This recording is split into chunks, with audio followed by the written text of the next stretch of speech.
تکن امدادکم از بندگان آزاد۔ یہ بات پہلے بھی بتا چکا کہ اپنے اصل یعنی ماں باپ دادا دادی کو زکوٰۃ نہیں دے سکتے، یوں ہی اپنی فرع کو اپنے بیٹے پوتے اور نواسے کو زکوٰۃ نہیں دے سکتے۔ ایک مسئلہ یہ بھی ہے کہ زنا کا بچہ جو اس کے نطفے سے ہو یا وہ بچہ کہ اس کی منکوحہ سے زمانے نکاح میں پیدا ہوا مگر یہ کہہ چکا کہ میرا نہیں، انہیں نہیں دے سکتا۔ یہ مسئلہ اس لیے میں نے بیان کیا کہ ویسے تو مسائل میں شرمانا نہیں چاہیے، جو مسئلہ ہے وہ بیان کرنا چاہیے، لیکن عموماً ہمارے معاشرے میں یہ ہوتا ہے کہ شوہر اپنی بیوی کو طلاق دے دیا رہتا ہے اور اس کو پتہ ہی نہیں رہتا کہ میں نے طلاق دیا کہ نہیں دیا۔ طلاق دے بھی دیتا ہے تب بھی بولتا ہے کہ میں نے طلاق نہیں دیا ہے۔ اب اگر ان کے ساتھ ملے گا، اٹھے گا، بیٹھے گا اور سب کچھ کرے گا، جو بچہ پیدا ہوگا تو کیا ہوگا؟ وہ حرام کا بچہ ہوگا طلاق دینے کے بعد، سمجھ رہے ہیں؟ اس لیے یہ جہاں تک ہم کو پتا ہے وہاں ان لوگوں کو بھی آپ بتائیں جن کو پتہ نہیں ہے، تاکہ طلاق کے بعد یہ کام نہ کریں، ہے نا؟ ہاں، تو جو بچہ پیدا ہوگا اب ظاہر سی بات ہے وہ ولد الزنا ہوگا، زنا کی وجہ سے پیدا ہوا، تو زنا کا بچہ جو اس کے نطفے سے ہو، یعنی جس کے نطفے سے پیدا ہوا ہے، جس کی وجہ سے وہ پیدا ہوا ہے نا، وہ اس بیٹے کو زکوٰۃ نہیں دے سکتا ہے۔ جس طرح حقیقی بیٹے میں تھا کہ باپ اپنے بیٹے کو زکوٰۃ نہیں دے سکتا، اسی طرح یہاں بھی وہی ہے کہ اگرچہ حرام کاری ہوئی لیکن نسب تو ثابت نہیں ہوگا، مجہول النسب ہوگا۔ ہاں، یہ بھی یاد رکھا کریں کہ نکاح کے بغیر اگر نطفے سے بچہ پیدا ہو جائے تو نسب ثابت نہیں ہوتا ہے، یعنی باپ کا نسب اس میں ثابت نہیں ہوتا، وہ مجہول النسب ہوتا ہے نا؟ اس کا بھی خیال رکھنا چاہیے۔ بہت ساری باتیں ہیں جو مطلب غلط کام کرنے کی وجہ سے وہ عروج پاتے ہیں، تو ایسا کرنے سے ہمیں اور آپ کو بچنا چاہیے۔ تو جس کی وجہ سے بھی بچہ پیدا ہوا وہ اس کو زکوٰۃ نہیں دے سکتا۔ اسی طرح نکاح کے زمانے میں بچہ جو پیدا ہوا، بیوی اگرچہ انکار کر رہا ہے اور کہتا ہے کہ میرا بچہ نہیں ہے، یا باپ انکار کر رہا ہے کہ میرا بیٹا نہیں ہے، پھر بھی اس کو زکوٰۃ نہیں دے سکتے، یعنی چاہے وہ زنا کی وجہ سے بچہ پیدا ہوا یا زمانے نکاح میں بچہ پیدا ہوا جس کا باپ انکار کر رہا ہے، پھر بھی باپ اس بیٹے کو زکوٰۃ نہیں دے سکتا۔ بہو اور داماد، سوتیلی ماں، سوتیلے باپ یا زوجہ کی اولاد یعنی شوہر کی اولاد، بیوی کی اولاد جو مطلب دوسری شادی ہوئی عورت کی، وہ جو پہلے شوہر سے اولاد لے کے آئی اس کو، یا شوہر کی اولاد کو، یعنی شوہر دوسرا نکاح کیا ہے اس کی پہلے سے اولاد ہے نا، وہ زکوٰۃ دے سکتا ہے، یعنی آپ بہو کو بھی دے سکتے ہیں، داماد کو بھی دے سکتے ہیں، سوتیلے ماں باپ کو بھی دے سکتے ہیں، اور اگر آپ نے کسی سے شادی کیا وہ عورت بچہ لے کے آئی، اس عورت کے بچے کو بھی زکوٰۃ ہم دے سکتے ہیں اگر وہ مستحق ہو تب، ہے نا؟ یہ خیال رہے کہ جہاں زکوٰۃ دینا نہ دینا یہ انہی صورتوں میں ہوگا جب جو آدمی زکوٰۃ کا مستحق ہوگا یا زکوٰۃ کا مستحق نہیں ہوگا، ہر شرط اس پر پہلے دوڑے گی، اگر پوری شرط اس آدمی میں پائی جاتی ہے تب ہم زکوٰۃ دیں گے ورنہ نہیں دیں گے۔ یہ ایک شرط بیان کی جا رہی ہے اور اس پر مسئلہ نکل رہا ہے، تو دوسری شرطیں بھی ذہن میں رہے۔ ماں باپ محتاج ہوں اور ہیلا کر کے زکوٰۃ دینا چاہتا ہے، ماں باپ کو تو زکوٰۃ نہیں دے سکتے لیکن ہیلا کر کے زکوٰۃ دینا چاہتا ہے، کون سا ہیلا؟ کہ وہ فقیر کو دے دے گا، فقیر اس کو دے دے گا، ہے نا؟ میں نے پہلے بھی بتایا تھا یہ مسئلہ چلتا ہے، تو بولتے ہیں کہ ایسا کرنا یہ مکروہ ہے۔ ایسا کرنا کیا ہے؟ اگرچہ فقیر کو آپ نے مالک بنا دیا، اس فقیر نے پھر وہ مال ان کے ماں باپ کو دیا، ٹھیک ہے، لیکن شریعت کی نظر میں یہ ناپسندیدہ عمل ہے۔ شریعت کے نظر میں ماں باپ کو تو ویسے بھی دینا چاہیے، قرآن فرماتا ہے اگرچہ بوڑھے ہو جائیں پھر بھی ان کے ساتھ ایسا ہی سلوک کرو جیسا تمہارے ساتھ وہ بچپن میں کیا کرتے تھے، तुमको हाथ से पकड़ के चलना सिखाया, बोलना सिखाया, इतनी मेहरबानियां उन्होंने की। लेकिन आजकल क्या होता है, जैसे बच्चा कुछ बालिग हो जाता है या बाप काम उसको सिखा देता है तो फिर वो अपनी जिंदगी अलग बसाने को चला जाता है। उसकी पकड़ है, सख्त पकड़ है अल्लाह के वहां, ऐसा आदमी जहन्नम का मुस्तहिक होगा, है ना। इससे बचना चाहिए। तो हीला करके अगर ज़कात देना चाहता है अपने बाप को तो दे सकता है, लेकिन ये मकरूह फेल है, ऐसा नहीं करना चाहिए। यूं ही हीला करके अपनी औलाद को भी देना, उल्टा कर ले, या बाप फकीर को देता है और फकीर उसकी औलाद को देती है, ये भी क्या है, मकरूह है। औरत शोहर को और शोहर औरत को ज़कात नहीं दे सकता, यानी शोहर बीवी को नहीं और बीवी शोहर को ज़कात नहीं दे सकता।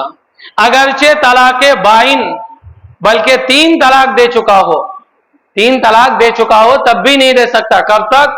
जब तक इद्दत में है, जब तक यानी औरत इद्दत में है उस वक्त तक उसको यानी ज़कात का पैसा नहीं दे सकता। हाँ, इद्दत से वो बाहर हो गई, आपके निकाह से चली गई, फिर उसको आप ज़कात दे सकते हैं।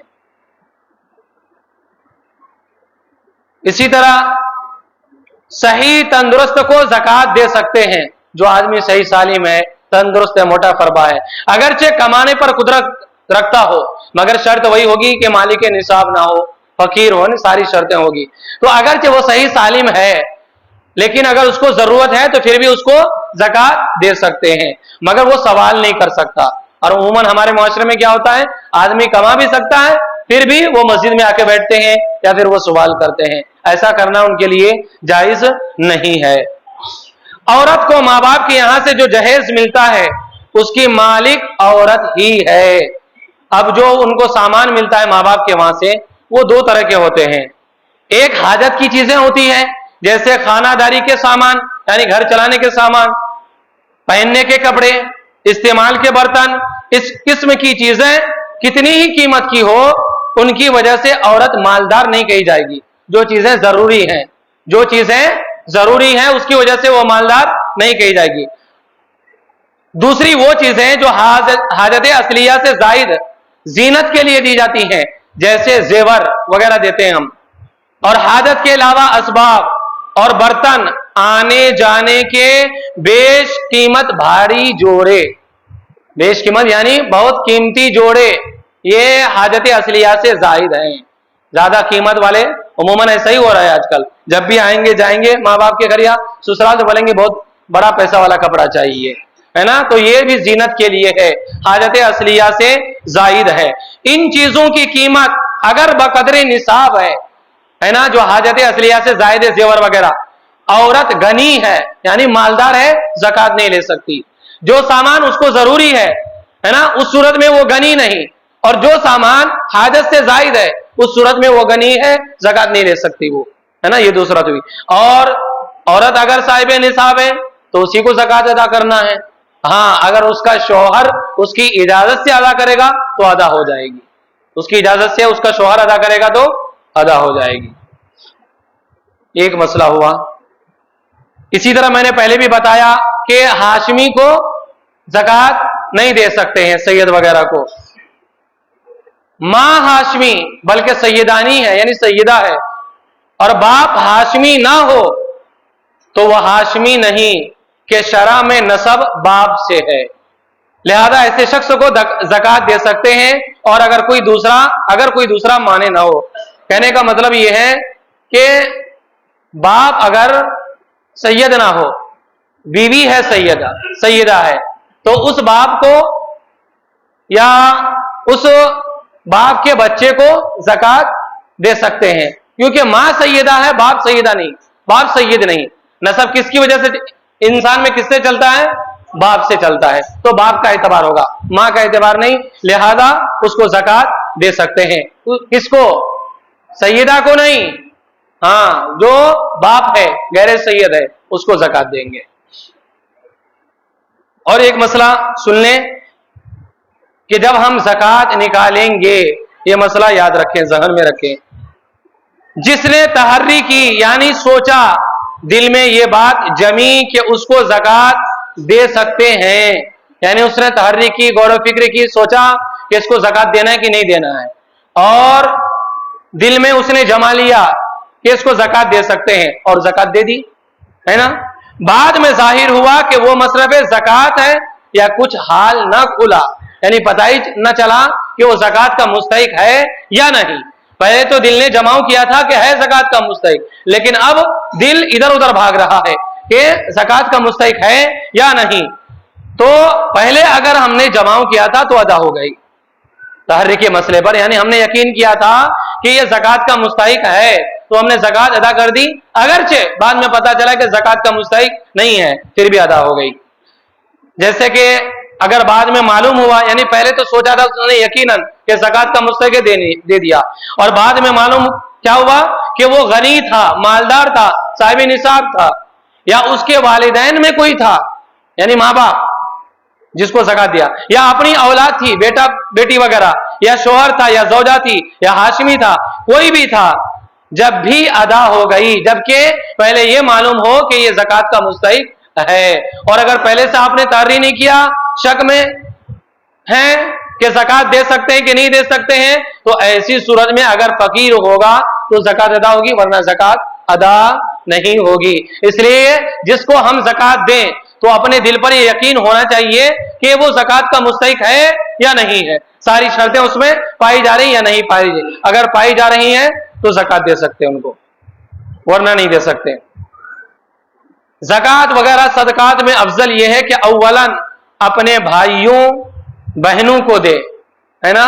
भाई अगर कोई मुस्तहिक के ज़कात है तो उनको दे दें, बहन ज़कात का मुस्तहिक है तो बहन को दे दें, फिर उनकी औलाद को, फिर उनकी यानी जो भतीजे होंगे या भांजे होंगे उनको भी ज़कात दे सकते हैं, फिर चचा को, फूफियों को, फिर उनकी औलाद को, फिर मामू को और खाला को, फिर उनकी औलाद को, फिर ज़वील अरहाम यानी रिश्तेदारों को, फिर पड़ोसियों को, फिर अपने पेशा वालों को, फिर अपने शहर या गांव के रहने वालों को। यानी इस मसले का कहने का मतलब ये है कि जिसको ज़कात हम दे सकते हैं, भाई बहन खाला मामू वगैरह, इनकी औलाद, है ना, इन्हीं से शुरू करना चाहिए, इन्हीं को देना क्या है, अफजल है। इसमें डबल सवाब है, एक तो ज़कात तुम्हारी अदा हो जाएगी और ऊपर से एक सिला रहमी हो जाएगी, ऊपर से रिश्तेदारों के साथ सिला रहमी हो जाएगी, इसे अदा करें।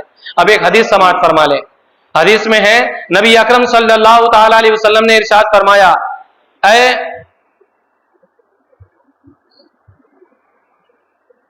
कुछ हुआ क्या? हाँ, अपने लड़के को नहीं दे सकते, भाई के लड़के को दे सकते हैं, भाई के लड़के, जी, भाई के लड़के को, बहन के लड़के को, खाला के लड़के को, मामा के लड़के को, सबको, सब लड़कों को, अपने लड़के को छोड़ के। नबी अकरम सल्लल्लाहु अलैहि वसल्लम ने फरमाया, ऐ उम्मत मोहम्मद, कसम है उसकी जिसने मुझे हक के साथ भेजा, अल्लाह ताला उस शख्स के सदका को कबूल नहीं फरमाता जिसके रिश्तेदार उसके सुलूक करने के मोहताज हो। यानी अगर हम सदका भी कर रहे हैं और हमारा रिश्तेदार मोहताज है उसके, तो हमारा सदका अल्लाह की बारगाह में कबूल नहीं है। और ये गैरों को दे, कसम है उसकी जिसके दस्ते कुदरत में मेरी जान है, अल्लाह उसकी तरफ कयामत के दिन नजर ना फरमाएगा, यानी नजरे रहमत नहीं फरमाएगा जो आदमी अपनों को छोड़कर गैरों को ज़कात देता है। इसलिए कोशिश ये करें कि जो अपने रिश्तेदार हैं पहले उनको अदा करें। हाँ, अगर वो साहिब निसाब है या उनकी जरूरत पूरी हो रही है या कहीं ज्यादा यतीम वगैरह हैं, मिसाल के तौर पर जैसे कि फलस्तीन वगैरह भेजना हो तो कुछ वहां भी भेज दें, है ना, इस तरह। लेकिन अपने रिश्तेदारों का ख्याल रखें और अफजल यही है। बिस्मिल्लाहिर्रहमानिर्रहीम।